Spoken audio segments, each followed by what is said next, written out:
After the print, it is essential to relieve the stress out of the part. For that, all prints, all parts must undergo heat treatment in our oven.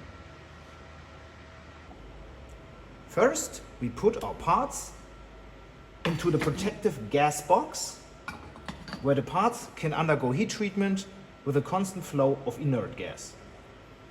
Then we close up the lid and are ready to put it in the oven. While working with the oven, it is important to wear heat protective gloves. Next, we open up the oven and put our box inside. It's quite heavy, so use both hands. Pull it all the way inside and close up.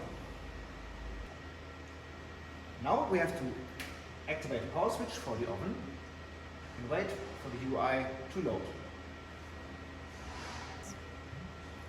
For this part, we printed in cobalt chromium from Schaeffner, and it is important to write a heat relief program in our user interface. For this, we have a data sheet provided by the powder distributor, which contains the stress relief data, which I've already programmed in.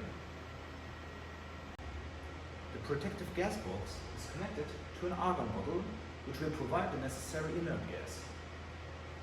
We open up the bottle and provide approximately 2 to 3 liters per minute of pure argon to protect our parts from oxidation.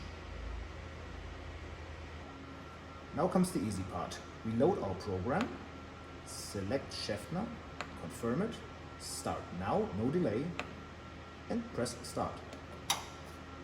And now the program will run to its natural end.